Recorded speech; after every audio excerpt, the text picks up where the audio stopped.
Hello everybody. So আজকে আমরা আলোচনা করতে চলেছি sum of all exterior angles of a polygon. পলিগনের অনেকগুলো এক্সটেরিয়ার অ্যাঙ্গেল থাকে এবং সেগুলো সামেশান আমরা কি করে বার করব। তো আমরা এখানে স্পেসিফিক্যালি আলোচনা করব রেগুলার পলিগন নিয়ে।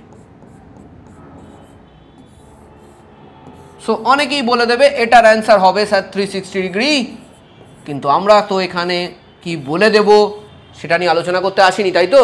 আমাদের এখানে তো ওভাবে পড়াশোনা হয় না, আমাদের এখানে পড়াশোনা হয় বুঝে, আমাদের এখানে পড়াশোনা হয় প্রুভ করে, কারণটা জেনে, ঠিক?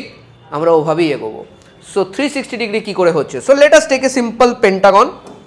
পেন্টাগন থেকে বুঝতে পারছি, হেক্সাগনও নিতে পারো, অসুবিধা নেই। সো একটা পেন্টাগন নেওয়া গেল, এটা ধরো একটা রেগুলার পেন্টাগন, ঠিক আছে? সো এখানের প্রথমত কটা সাইড আছে আগে বলো। পাঁচটা সাইড আছে পেন্টাগনে, সবাই জানো। আচ্ছা, আমাদের এই অ্যাঙ্গেলগুলো পেন্টাগনে কত হয় বলতে পারবে কেউ? রেগুলার পেন্টাগনে এই অ্যাঙ্গেলগুলো কত হয় বলো? রেগুলার পেন্টাগনে এই অ্যাঙ্গেলগুলো কত হয় দেখি কে বলতে পারে।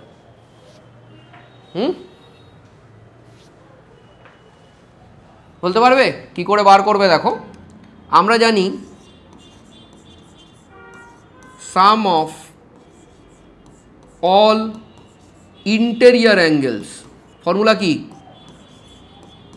বলবে স্যার? ফর্মুলা প্রুভ করে নেবো, তাই তো? n-2 ইন্টু 180, তাহলে এটা n-2 মানে 3 হয়ে গেল ইন্টু 180, তার মানে এটা হচ্ছে 540। ঠিক আছে, আমরা আগে রেগুলার নিয়ে করছি, রেগুলার আমরা পরে আলোচনা করব, আগে শুধু রেগুলার নিয়ে। সো এই দেখো 540 যেটা হচ্ছে, this is true for all regular এবং ইরেগুলার পলিগন। রেগুলার পলিগনের জন্য এটা চলবে, ইরেগুলার পলিগনের জন্য চলবে। কিন্তু রেগুলার পলিগনের সুবিধা হচ্ছে হলো ইচ অ্যাঙ্গেল অফ পেন্টাগন আমি ইজিলি বার করতে পারি। কেন? ইচ অ্যাঙ্গেল অফ পেন্টাগন আমার রেগুলার পলিগনে তো সেম হবে না, তো 540/5 করলেই বেরিয়ে যাবে। So it will come out to be 108 degree. ঠিক আছে, এবার আমি কি করব দেখো, এগুলো সব আমি জানি 108 প্রতিটা। আমি দেখব কতগুলো এক্সটার্নাল অ্যাঙ্গেল আছে। এইটা একটা আছে, এটা একটা আছে, এটা একটা আছে, এটা একটা আছে, এটা একটা আছে। সো এটা 108 হলে এটা হবে 72, এটা হবে 72, এটা হবে 72, এটা হবে 72, এটা হবে 72। তো এরকম কটা অ্যাঙ্গেল হলো? একটা, দুটো, তিনটে, চারটে, পাঁচটা। তাহলে সাম অফ অল এক্সটেরিয়ার অ্যাঙ্গেল কত হবে? সাম অফ অল এক্সটেরিয়ার অ্যাঙ্গেলস কত হবে? 72 ইন্টু 5, দ্যাট ইজ 360 ডিগ্রি। একইভাবে আমি বলবো তোমাদের সবাইকে হেক্সাগনে এই সেম কাজটা করতে, এবং তোমরা সবাই পারবে, তোমরা সবাই পারবে। হয়তো তার সাথে এটাও ভাববে এটা আমরা আগে কেন ভাবিনি, কিংবা কোনো টিচারকে প্রশ্ন কেন করিনি। কিন্তু আমি জানি আর প্রশ্ন করার দরকার নেই। এবার তোমরা হেক্সাগন নিজেরা ডেরাইভ করে দেবে যে 360 ডিগ্রি আসছে কি আসছে না। ঠিক আছে, তো যে কোনো পলিগনে 360 ডিগ্রি আসবে। রেগুলার পলিগনের ক্ষেত্রে আমার সুবিধা কি? আমি যদি বলি each exterior angles of regular polygon,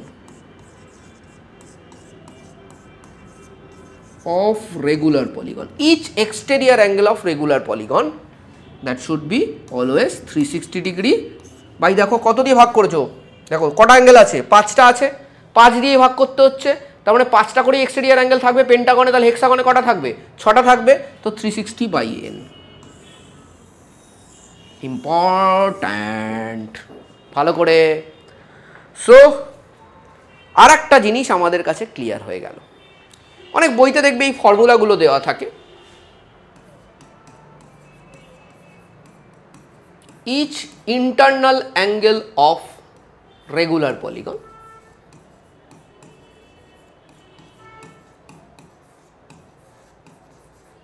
is equal to n-2 into 180 degree by n। এসব দরকার নেই রে ভাই, তুই টোটালটা জানিস। n-2 into 180 degree divided by number of sides করবি, তোর এমনিই বেরোবে। বুঝে বুঝে কর না, ফর্মুলা বেশি মাথায় রাখবি না। ফর্মুলা যত বেশি মাথায় রাখবি মাথা জাম হয়ে যাবে ভাই, সত্যি কথা বলতে গেলে পরের দিকে তোকে অনেক ফর্মুলা মাথায় রাখতে হবে 11-12 গিয়ে, ঠিক আছে? তো তুই এখন এত ফর্মুলা মাথায় রাখবি, পরে গিয়ে আরও রাখবি, লাস্টে পুরো ঘেটে যাবে কিন্তু, ঠিক আছে? তো তার থেকে তুই যত কম ফর্মুলা মাথায় রাখবি তত ভালো। কেন? তাহলে মাথা কমপ্লিকেটেড হবে না। আমাদের মাথা কমপ্লিকেটেড করার দরকার নেই, আমাদের ম্যাথসকে একটা ভয়ের সাবজেক্ট তৈরি করার একদম দরকার নেই, কোনো ভয় নেই এই সাবজেক্টে, কিচ্ছু নেই। তোমাদের যেটা করতে হবে প্রতিটা জিনিস বুঝে বুঝে বুঝে বুঝে পড়তে হবে, আর তাহলে এই সাবজেক্টটা উঠে যাবে। আমি অনেককে দেখেছি শুধুমাত্র এই বলে বলে দেয় ম্যাথসটা তো একটু অন্য ধরনের সাবজেক্ট, ম্যাথসটা তো একটুখানি অনেক কিছু করতে হয় সব সাবজেক্টের মতো না। না বাবা, সব থেকে easy subject. At least 10th level অবধি আমি যেটা বলতেই পারি, maths is much more easier than physics and chemistry. Even 11-12তেও তাই, কিন্তু ম্যাথসের ব্যাপারটা এত বেশি সিলেবাস থাকে, এত বেশি ফর্মুলা যখন চলে আসে অনেকের কাছে ওটা করতে অসুবিধা হয়। Maths as a subject is always easy. Maybe আমাদের কারিকুলামটা ক্লাস 11-12-এ অনেকটা বড় থাকে, তাই জন্য অনেকের কাছে টাফ মনে হয়। আর তাছাড়াও আমরা একটুখানি বেশি দৌড়াদৌড়ি করি ক্লাস 11-12-এ, তাই জন্য। তো তোমরা তো এখন 7-8-এ পড়ো, তোমাদের এটা নিয়ে কোনো ভাবনা চিন্তা করার দরকার নেই এখন। ম্যাথস এখন খুব ইজি সাবজেক্ট, আর বোঝার ওপর কনসেন্ট্রেট করো, মার্কসের উপর নয়। 30-এ 30, 25-এ 25, 40-এ 40, 100-তে 100 এগুলো আপাতত স্থগিত রাখো, বোঝার উপর কনসেন্ট্রেট করো। আজকের দিনে 40-এ 40 পেয়ে কোনো লাভ হবে না লাইফে, ঠিক আছে?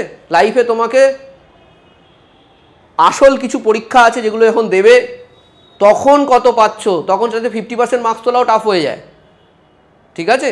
সেটা ম্যাটার করছে। আর সেটা যদি ঠিক রাখতে হয়, you have to invest time in why and how.